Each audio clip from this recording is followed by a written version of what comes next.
மகாவை அழ வச்சுட்டே இருந்தாங்களே அப்படின்னு வந்து பார்த்தா இந்த கதை வந்து இப்போ உண்மையிலே வந்து நல்ல விதமாக மாறி இப்போ மகா வந்து அப்படி ஒரு கெத்தான ஒரு ஸ்டாண்ட்ஸில் இருக்க மாதிரி மாற்றிட்டாங்க. இந்த மாதிரி அப்பப்போ மற்ற சீரியல்கள்லேயும் வந்து ஹீரோயினுக்கு ஒரு கெத்தான கேரக்டர் கொடுங்க அப்படின்னா அதெல்லாம் பண்ண மாட்டோம், அழ வைக்கிறதான் எங்கள் வேலை அப்படின்னு தான் வந்து செஞ்சுக்கிட்டு இருப்பாங்க.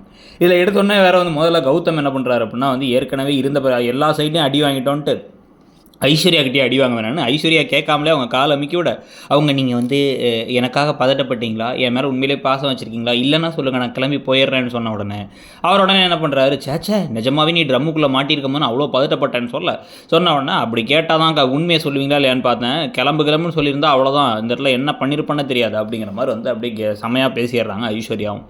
கௌதம் அந்த இதோட நேராக அவங்க அம்மாட்ட போய் தயவு செஞ்சு நீ பிளானே போட வேணாம், நீ போட்ட பிளானுக்கு இதுக்கு முன்னாடி விஜய் மட்டுமாச்சு இருந்தா பிரச்சனை இல்லாமல் இருந்துச்சு ஆஃபீஸில், இப்போ சூர்யா அண்ணா வந்தாருன்னா நான் என்னென்ன கையெழுத்து போட்டேன் என்ன பண்ணேன் எல்லாத்தையும் நோண்டுவார், தயவு செஞ்சு நீ சும்மா இதுக்கப்புறமா எதையும் பண்ணாமன்னு சொல்லிட்டு போயிடுறாங்க.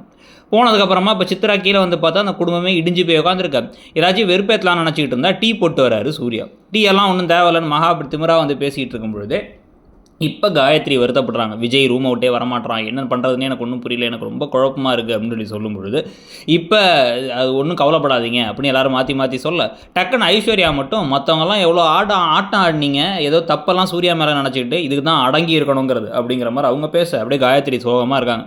ஆனால் டக்குன்னு மகா வந்து காயத்ரிக்காக சப்போர்ட் பண்ணி விடுக்கா எதுக்கா மற்றவங்க கஷ்டமாக இருக்கும் அப்படி பேசக்கூடாதுக்கா அப்படின்ன உடனே சரி விடு உனக்காக தான் பேசினேன்ட்டாங்க ஐஸ்வர்யா. இப்போ இந்த சமயத்தை வந்து இந்த எல்லா பிரச்சனையும் காரணம் இவங்கெல்லாம் விஜய் மட்டும் இல்லை, இந்த பொய் சொல்ல சூர்யா தானே அப்படின்னு திசை திருப்பியோட பார்க்குறாங்க சித்ரா.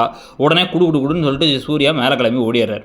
அப்போ உடனே என் கணவர் ஒன்றும் பொய் சொல்லலை, உங்களை மாதிரி கிடையாது அப்படின்னு வந்து மகா பேசுகிறத கேட்கவும் செஞ்சிடறாரு. ஸோ அதுக்கப்புறம் தான் வந்து பார்த்திங்கன்னா நேராக மேலே போயிட்டு அவர் விஜயை பார்த்து கூட்டு வர, விஜய் எல்லோரும் மாற்றி ஆறுதல் சொல்ல, காயத்ரியும் எல்லாம் நல்ல உள்ளமாக இருக்காங்களேன்னு சொல்லும் பொழுது அனாமிகா உள்ளே வந்துடுறாங்க. அவங்க நான் இங்கே தான் இருப்பேன்னு ஒரு ட்விஸ்ட் கொடுக்குறாங்க. அதை பற்றி நீங்கள் என்ன நினைக்கிறீங்க?